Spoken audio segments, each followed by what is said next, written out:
ಗ್ರಾಮ ಪಂಚಾಯಿತಿಯ ವ್ಯಾಪ್ತಿಯ ಗುತ್ತಿಗೆದಾರರು ತಾಲೂಕಾ ಪಂಚಾಯತ್ ಕಚೇರಿ ಗೇಟ್ಗೆ ಬೀಗ ಜಡಿದು ಪ್ರತಿಭಟನೆ ನಡೆಸಿದಾಗ ಪಿಎಸ್ಐ ಸಂಜಯ್ ತಿಪ್ರೆಡ್ಡಿ ಅವರು ಮನವೊಲಿಸುವ ಪ್ರಯತ್ನ ನಡೆಸಿದರು.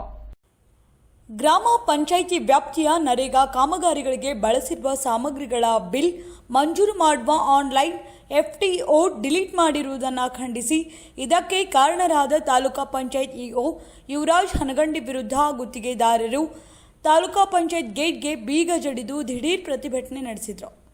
F&F 1 ವರ್ಷಕ್ಕೋ 2 ವರ್ಷಕ್ಕೊಮ್ಮೆ ಕೇಂದ್ರ ಸರ್ಕಾರ ನರೇಗಾ ವಿಶೇಷ ಅನುದಾನ ಬಿಡುಗಡೆ ಮಾಡುತ್ತದೆ. FTO ಅನುಮೋದಿಸಲು ಶನಿವಾರ ಸಂಜೆ 5 ಗಂಟೆವರೆಗೆ ಮಾತ್ರ ಕಾಲಾವಕಾಶವಿದೆ. ಈಗ FTO ಓಕೆ ಆಗದಿದ್ದರೆ ಮತ್ತೆ 5 ವರ್ಷಗಳವರೆಗೆ ಬಿಲ್ಗಾಗಿ ಕಾಯಬೇಕಾಗುತ್ತದೆ. FTO ಅನುಮೋದಿಸಬೇಕಿದ್ದ ಇಒ ಏಕಪಕ್ಷೀಯವಾಗಿ ನಿರ್ಧಾರ ಕೈಗೊಂಡು ತಾಲೂಕು ವ್ಯಾಪ್ತಿಯ ಎಲ್ಲ 21 ಗ್ರಾಮ ಪಂಚಾಯಿತಿಗಳ ಗುತ್ತಿಗೆದಾರರ FTO ಡಿಲೀಟ್ ಮಾಡಿ ಯಾರಿಗೂ F&F ಬಿಲ್ ಸಿಗದಂತೆ ಮಾಡಿದ್ದಾರೆ ಎಂದು ಆಕ್ರೋಶ ವ್ಯಕ್ತಪಡಿಸಿದರು. FTOಗಳ ಸೃಜನೆಯಾಗಿದ್ದಾವೆ. ಅದರಲ್ಲಿ 1.97 ಅಷ್ಟು ಅಮೌಂಟ್ ಟೋಟಲ್.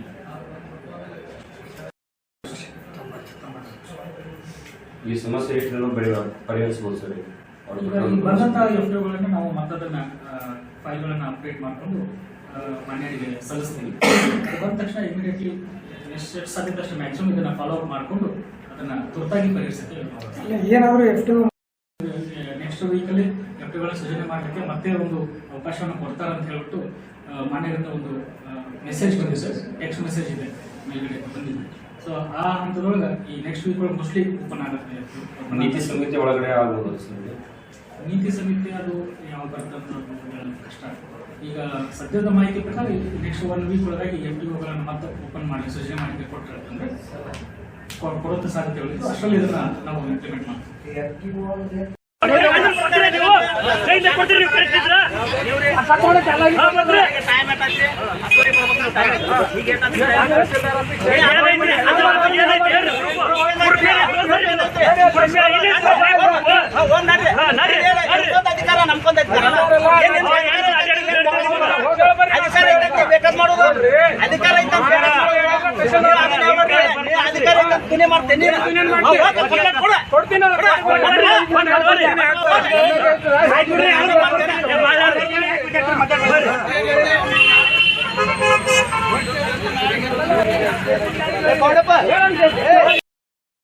ಮೇಡಮ್ ಹಾಕ್ಲೇಳ ಏಳು ಮಂದಿ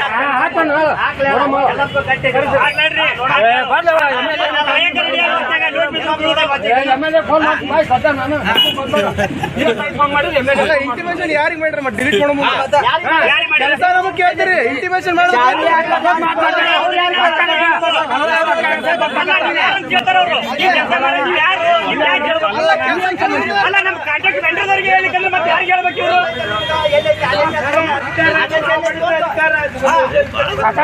ಕುಂದೂರು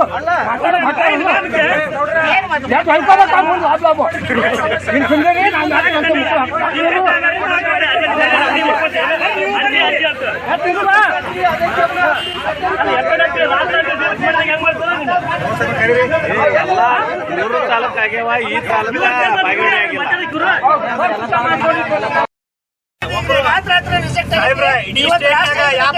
ಯಾವ ತಾಲೂಕನಾಗಿಲ್ಲ. ನಮ್ಮ ತಾಲೂಕು ಪೂರ 0 ಇವತ್ತು ಎಲ್ಲ ತಾಲೂಕು ಪೇಮೆಂಟ್ ಆಗುತ್ತವು. ನಮ್ಮ ತಾಲೂಕು 1 ರೂಪಾಯಿ ಪೇಮೆಂಟ್ ಇಲ್ಲ. ಇವತ್ತ ಏಡಿ 153 FTO 153 0 ಇವತ್ತ ರಾತ್ರಿ ಡಿಲೀಟ್ ಮಾಡ್ಯಾರ. 10ವರೆಗೆ ನಾವು ಪಿಡಿಯೋರಿಗೆ ಕೇಳಕ್ ಹೋದ್ರ ಪೇಮೆಂಟ್ ಇಲ್ಲಪ್ಪ ಡಿಲೀಟ್ ಮಾಡ್ಯಾರ ಅಂತ ಹೇಳಿದ್ರು. ಡಿಲೀಟ್ ಆಗಿ ನಾವು ನಿಮ್ಮ ಮನೆ ಕೊಡಕ್ ಬಂದ್ರೆ ಇಲ್ಲಿ ಟೈಮ್ ಮುಗಿದೋಗ್ಬಿಡ್ತಾವ. 5ವರೆಗೆ ಟೈಮ್ ಮುಗಿದೋಗ್ಬಿಡ್ತೈತಿ. ನಾವ್ ಯಾರಿಗೆ ಹೇಳ್ಕೊಡ 2 ವರ್ಷ ಆಯ್ತು. ಇದನ್ನ ಇನ್ನೊಂದು ವರ್ಷ ಬಿಟ್ಟು ನೋಡಕ್ ಹೋದ್ರೆ ಏನಂತಾರ ಕೆಲಸಗಳಾಗಿರ್ತಾವ.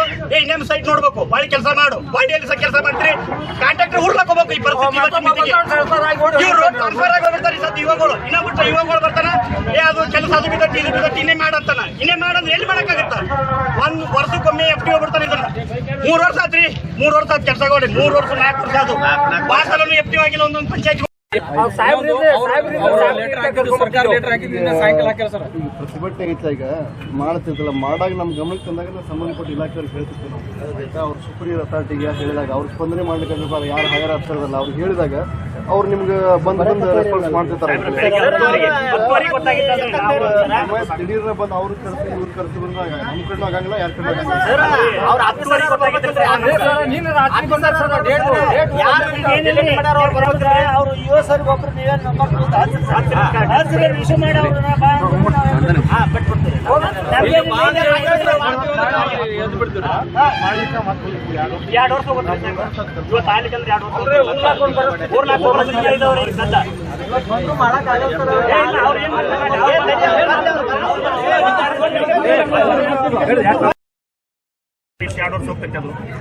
ಅದಕ್ಕೆ ಸೂಕ್ತ ಒಂದು ಕಾರಣ ಕೊಟ್ಟು ಡಿಲೀಟ್ ಮಾಡಿಸಿದ್ರೆ ಏನಿಲ್ಲ. ಇಡೀ ಸ್ಟೇಟ್ನ್ಯಾಗ ಎಲ್ಲಾ ತಾಲೂಕು ಆದ್ರೂ ನಮ್ಮ ತಾಲೂಕು 153 FTO ಆದ್ರೂ 153 FTO ಡಿಲೀಟ್.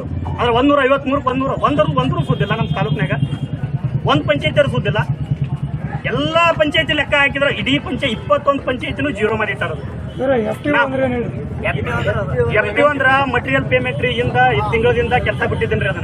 ಅದನ್ನ FTO ಪೇಮೆಂಟ್ ಅದನ್ನ ಸಕ್ಸಸ್ ಮಾಡಿಂದ ಇವತ್ತು ಪೇಮೆಂಟ್ ಮಾಡಕ್ ಲಾಸ್ಟ್ ಡೇಟ್ ಕೊಟ್ಟನ್ರಿ. ಇವತ್ತು 10:30 ನಾಳೆ 5:30 ತನಕ 2 ದಿನದೊಳಗ ಪೇಮೆಂಟ್ ಮಾಡಕ್ PDO ಅವರು ಅಧ್ಯಕ್ಷರು ಪೇಮೆಂಟ್ ಮಾಡಕ್ ಬಿಟ್ಟನ್ರಿ. ಅದನ್ನ ಈ 2 ದಿನ ಬಿಟ್ಟಂದ್ರೆ ಮತ್ತೆ ಮರುದಿನ ಮಾಡ್ತೀವಿ ಅಂತ ಬರೋದಿಲ್ರಿ. NRG ಗ್ರಾಂಟ್ ಅಂದ್ರೆ ಸಮಸ್ಯೆ ಒಟ್ಟಾರೆ NRG ಸಂಬಂಧಪಟ್ಟಿದ್ರಿ. 2 ವರ್ಷ ಆತ್ರಿ, 3 ವರ್ಷ ಆತ್ರಿ. FTO ಲೇಬರ್ ಪೇಮೆಂಟ್ ಸರಿಯಾಗಿ ಇದಂತೂ ದೊಡ್ಡ ಬಿಗ್ ಪ್ರಾಬ್ಲಮ್ ಇದೆ ಅವ್ರಿಗೆ. ಅವರು ಇಷ್ಟೆಲ್ಲ ಅದು ಮತ್ತೆ ಈ ರಿಜೆಕ್ಟ್ ಮಾಡಿದ್ದು ಸುದ್ದಿ ರಾತ್ರಿ ಗೊತ್ತಾಗಿದೆ ಸರ್. ಅವ್ರು ರಿಜೆಕ್ಟ್ ಮಾಡಿದ್ದು ಮೊದಲ ಏನಾದ್ರು ಹೋಗಿ ಅದನ್ನ ಪರಿಹಾರ ಮಾಡ್ತಿದ್ವಿ. ಈಗ ಅದನ್ನ FTO 1 ದಿನದಾಗನ ಏನ್ ಮಾಡಲು ಸಾಧ್ಯ ಇದೆ?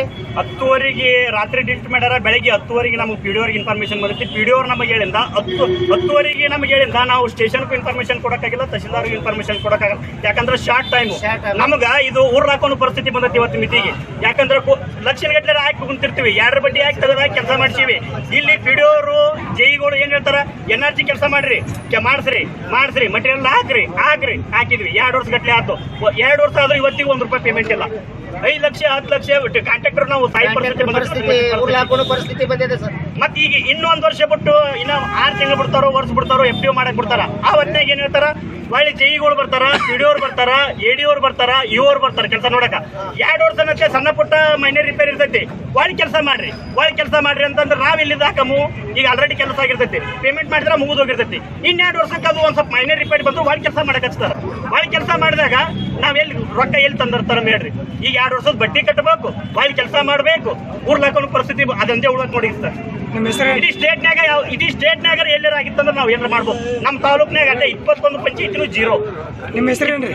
ಮಂಜುನಾಥ್ ಬೇಳಿಗಟ್ಟಿ ಅಂತ ಹೇಳ್ರಿ. ಈ ಸಮಸ್ಯೆ ಪರಿಹಾರ ಹೆಂಗ ಈಗ ನಿಮ್ಗೆ? ಇದಕ್ಕೆ ಸೂಕ್ತವಾದ ಕಾರಣ ಇವ್ರು ಬಂದು ಕೊಡಬೇಕು. CS ಅದಕ್ಕೆ ಅವ್ರಿಗೆ ಬಂದು ನಮ್ಗೆ ಮಾಹಿತಿ ಕೊಡಬೇಕು. 21 ಪಂಚಾಯತ್ 153 FTO ಯಾಕೆ ಡಿಲೀಟ್ ಮಾಡಿದ್ರಿ ಅದಕ್ಕೆ ಅವ್ರು ಉತ್ತರ ಕೊಡಬೇಕು. ನಾವು ಉತ್ತರ ಕೊಡ್ತೀವಿ. ನಮ್ಗೆ ಸಿಂಗಲ್ ಇನ್ಫಾರ್ಮೇಶನ್ ಇಲ್ಲ ಡಿಲೀಟ್ ಮಾಡ್ಯಾರ. ಅದಕ್ಕೆ ಏನಾದ್ರೂ ಸಮಸ್ಯೆ ಇತ್ತಂದ್ರೆ ನಾವು ಹೇಳಿದ್ರ ನಾವು ಸ್ಪಂದನೆ ಮಾಡಿ ನಾವು ಆಗಿಂದಾಗ ಕೊಡ್ತಿದ್ವಿ. ಒಂದು ಸಿಂಗಲ್ ಇನ್ಫಾರ್ಮೇಶನ್ ಕೊಟ್ಟಿಲ್ಲ. ರಾತ್ರಿ ಏಕಾಏಕಿ ಡಿಲೀಟ್ ಮಾಡ್ಯಾರ. ಇವತ್ತು 10:00 ನಮ್ಗೆ ಇನ್ಫಾರ್ಮೇಶನ್ ಪೇಮೆಂಟ್ ಮಾಡ್ರಿ PDO ಅವ್ರು ಅಂತಂದ್ರ ಇಲ್ರಿ ಡಿಲೀಟ್ ಮಾಡ್ಯಾರ. PDO ಬೆಂಗಳೂರು ಹೋಗಿದ್ರು, ರಾತ್ರಿ ಹೊಳಿ ಬಂದಾರ ಪೇಮೆಂಟ್ ಮಾಡೋದೈತೆ ಅಂತ. ಇವತ್ತು 4 ಮಂದಿ PDO ನಿನ್ನ ಹೋಗ್ಯಾರ. ಮತ್ತೊಂದ್ರ ಪೇಮೆಂಟ್ ಬಂತ ಮೊಬೈಲ್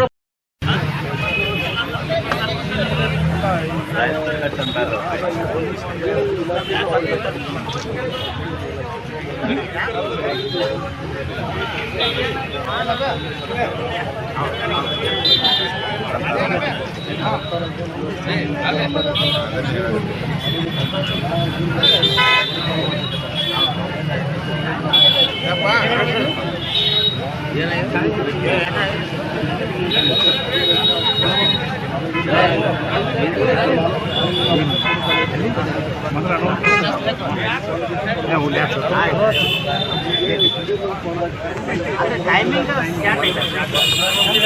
ಅಲ್ಲಂದ್ರೆ ಅವರು 1 ದಿವಸ ಬಂದಿಲ್ರಿ 2 ತಕ್ಕ ಚಾರ್ಜ್ ಐತ್ರು. 1 ತಕ್ಕಲ್ರಿ ಬಾಗೇವಾಡಿ ಮುದ್ದೇಬೇಳ 2 ತಕ್ಕ ಚಾರ್ಜ್ ಐತ್ರಿ.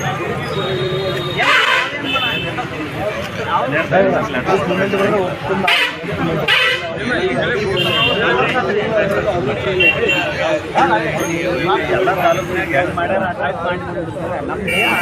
ಎಲ್ಲ ಬೇರೆ ತಾಲೂಕಿಗೆ ನ್ಯಾಯ ಬೇರೆ ಇರುತ್ತೆ, ಇದೇ ಬೇರೆ ತಾಲೂಕಿಗೆ ಅಷ್ಟೇ. ಬೇರೆದವ್ರು ಹೆಂಗ್ ಮಾಡಿದಾರೆ ಹಂಗೆ ಮಾಡಂತ 4 ದಿನದಿಂದ ಹೇಳಿದ್ವಿ ಸರ್. ನಮ್ಗೆ ಅನ್ಯಾಯ ಮಾಡಕ್ ಹೋಗ್ಬೇಡ್ರಿ.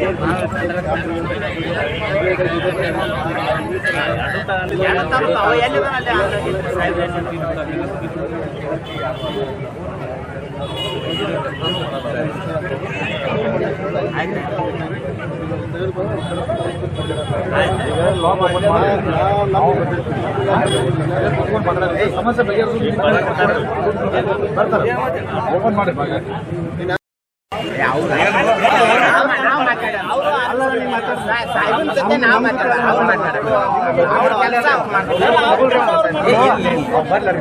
ಬಂದಿಂದ ನಮ್ಮೂರು ಅಫ್ಸರ್ ಬಂದ್ರು ಅವ್ರ ಜೊತೆ ಕರ್ಸಿ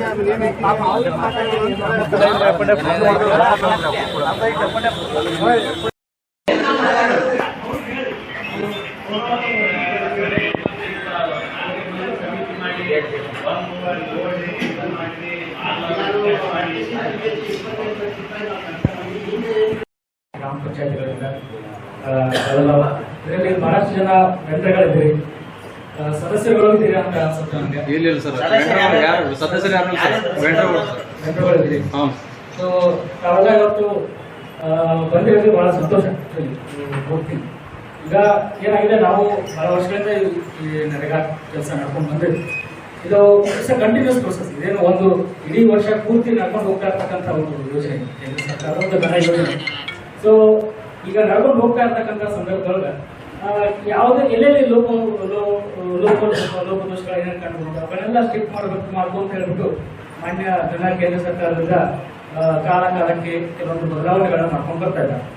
ಸೊ ಆ ಕಾರಣದಲ್ಲಿ ಈ ಸರ್ತಿನೂ ಕೂಡ ಪ್ರತಿಯೊಂದಕ್ಕೂ ಹೊಸ ಬಂದಾಗ ಈ ಸರ್ತಿ ಜನವರಿಂದ ಫೇಸ್ ಐಡೆಂಟಿಫಿಕೇಶನ್ ಬಂತು, ಆಮೇಲೆ ಗೂಗಲ್ ಫಾರ್ಮ್ಸ್ ಬಿಟ್ಟು ಈ ತರ ಮಾಡ್ಕೊಂಡು ಬರ್ತಾ ಇದ್ದಾರೆ. ಮತ್ತೆ ಮೊನ್ನೆ 2 ಸಲ ಡಿಸಿಗಳಲ್ಲಿ ಮಾನ್ಯ ಕಮಿಷನರ್ ಅವರು ಪ್ರತಿಯೊಂದನ್ನು ನೋಡ್ರಿ ನೀಟಾಗಿ, ಪ್ರತಿಯೊಂದು ಫೈಲ್ಗಳನ್ನ ನೀಟಾಗಿ ನೋಡಿ, 22 ಪಾಯಿಂಟ್ ಚೆಕ್ ಲಿಸ್ಟ್ಗಳಿದಾವ ಅದರ ಪ್ರಕಾರ ನೋಡ್ರಿ, ಅವುಗಳನ್ನೆಲ್ಲ ನೋಡಿ ಸ್ಯಾಟಿಸ್ಫೈ ಮಾಡಿಕೊಂಡು ಇದೊಂದು ಪ್ರೊಸೆಸ್ ಇದರೊಳಗೆ ನಾವು ನೀಟಾಗಿ ಮಾಡ್ಕೊಂಡು ಹೋಗೋಣ ಅಂತ ನಾವು ಒಳ್ಳೆ ಉದ್ದೇಶ ಏನೂ ಕೆಟ್ಟಿಲ್ಲ, ದಯವಿಟ್ಟು ಅರ್ಥ ಮಾಡ್ಕೊಂಡು ಒಳ್ಳೆ ಉದ್ದೇಶದಿಂದ ಹೇಳಿದ ಪ್ರಕಾರ ನಾವು ಎಲ್ಲ ಫೈಲ್ಗಳನ್ನೆಲ್ಲ ತರಿಸಿ ಅವುಗಳನ್ನ ವೆರಿಫೈ ಮಾಡಿಸಿ ಅದರೊಳಗೆ ಕೂತ್ಕೊಂಡು ಎಲ್ಲಿ ತಪ್ಪುಗಳಿದ್ದದನ್ನ ವಾಪಸ್ ಕಳಿಸಿ ಮಾಡಿದ್ವಿ. ಆ ಒಂದು ಪ್ರೊಸೆಸ್ ಸ್ವಲ್ಪ ಡಿಲೇ ಆಗಿದೆ, ಯಾಕಂದ್ರೆ ನಮ್ಮಲ್ಲಿ ನಂಬರ್ ಆಫ್ ಫೈಲ್ಸ್ ಜಾಸ್ತಿ ಇದೆ.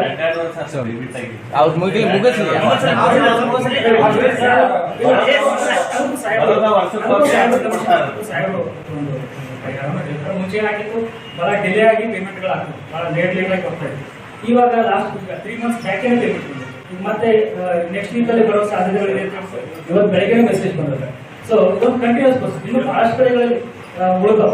ಈಗ ಪ್ರತಿಯೊಂದನ್ನು ನೋಡಿ ವೆರಿಫೈ ಮಾಡಿ ಅಂತ ಹೇಳಿದ್ದಾರೆ. ಹಾಗಾಗಿ ನಾನು ಫೈಲ್ಗಳನ್ನು ನೋಡ್ತಾ ಇದ್ದೀನಿ, ನಮ್ಮ ಹಿಡಿಯವರು ನೋಡ್ತಾ ಇದ್ದಾರೆ, ಡಿಸಿಯವರು ನೋಡ್ತಾ ಇದ್ದಾರೆ, ನಮ್ಮ ಪಿಡಿ ಅವರುಗಳು ನೋಡ್ತಾ ಇದ್ದಾರೆ. ಸೊ ಪ್ರತಿಯೊಬ್ಬರು ನೋಡಿ ಮಾಡ್ತಕ್ಕಂಥದ್ದು ಸ್ವಲ್ಪ ಟೈಮ್ ಆಗಿದೆ.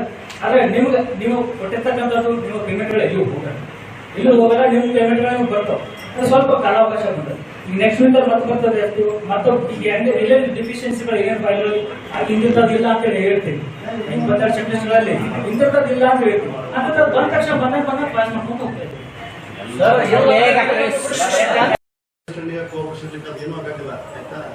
ಇಲ್ಲ ನಾವೆಲ್ಲ ರೆಸ್ಪಾನ್ಸಿಬಿಲಿಟಿ ಮಾತಾಡ್ತೀವಿ ಟೈಮ್ ತಗೋತೀವಿ ಅಂದ್ರೆ 2 ತಾಸು ಸರ್. ಒಟ್ಟ ಪೇಮೆಂಟ್ ಆಗುತ್ತೆ ಹೆಂಗ್ ಮಾಡ್ತೀರಿ ನೋಡಿ. ಈಗ ಮತ್ತ ಒಳ್ಳೆ FTO ಮಾಡಿ ಮತ್ತ ಅದು FTO ಬೆಳ್ತಾನ ಕೂತ್ ಮಾಡ್ಯದ್ರಿ ಸರ್. ಕಾಲ್ದಾಗ ಬೆಳ್ತಾನ ಕೂತ್ ಮಾಡ್ಯದ್ರಿ. ನಾ ಹೇಳೋದು ನಮ್ಮ ಮಾತಿ ನೀವು ಏನು ಸೊಲ್ಯೂಷನ್ ಆಗೈತೆ ಅದ್ರ ಆಗಂಗಿಲ್ಲ, ಇಂತಿಷ್ಟು ಟೈಮ್ ಬೇಕು, ಅದು ಏನೈತೆ ಎಲ್ಲ ಕ್ಲಿಯರ್ ಆಗಿರ್ಬೇಕು. ಇದು ಏನಾಗಿದೆ ಸರ್, ತಾಲೂಕಿನ ಪೂರ್ತಿ ಡಿಲೀಟ್ ಆದ್ಮೇಲೆ ಅವ್ರಿಗೆ ಸ್ವಲ್ಪ ಅಸಮಾಧಾನ. ನಮ್ಮ ತಾಲೂಕಿನ ಮುಂದೆ ಯಾಕಂಗಿಲ್ಲ ಪ್ರಶ್ನೆ ಮಾಡ್ತಾರೆ ಅವ್ರಿಗೆ ಡೀಟೇಲ್ ಆಗಿ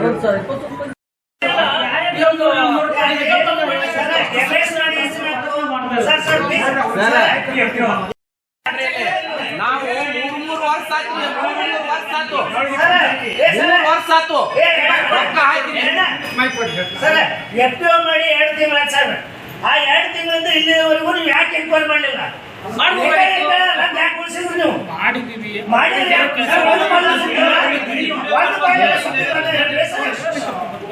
ಹೇಳಿದ್ರು ಸರಿ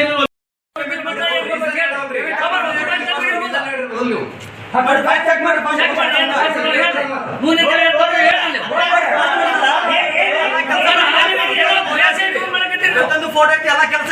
ಸೈ ಮಾಡ್ಯಾರ ಅವ್ರಿಗೆ ಕೆಲಸ ಮಾಡ್ತಾರೆ ಇಲ್ಲ ಅವ್ರು ಏನೋ ದ್ವೇಷ ಮಾಡ್ಬೇಕಾಯ್ತು ನೀವು ವೆಂಡರ್ಗಳನ್ನ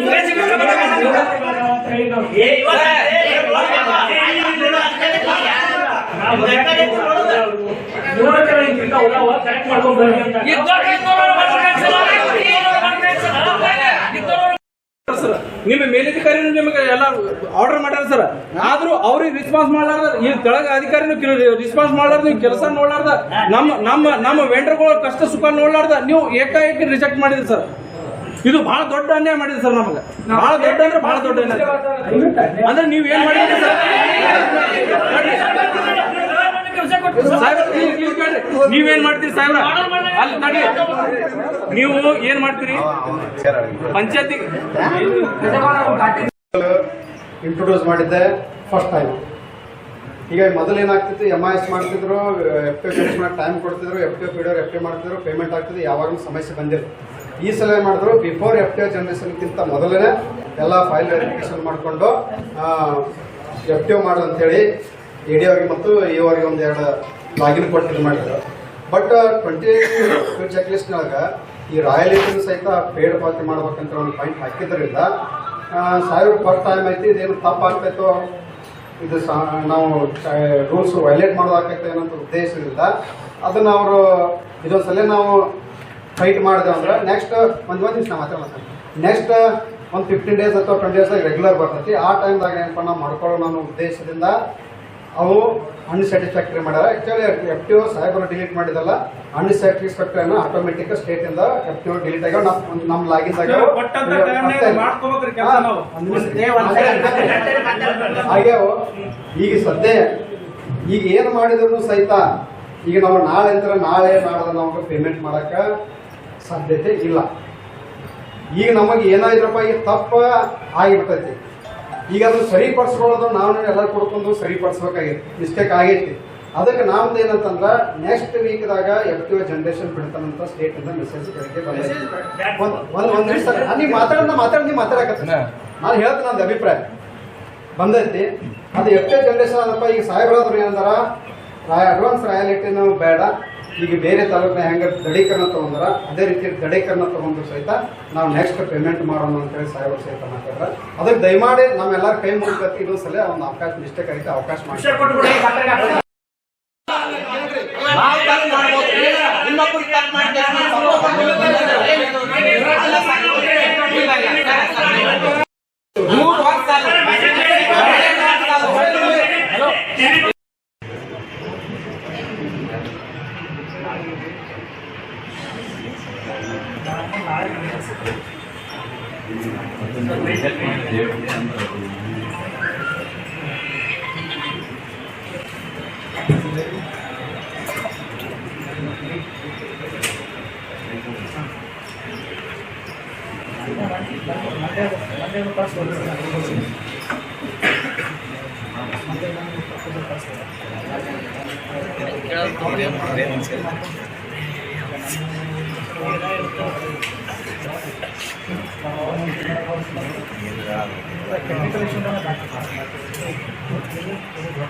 ವರ್ಷಕ್ಕೆ ಒಂದ್ಸಲ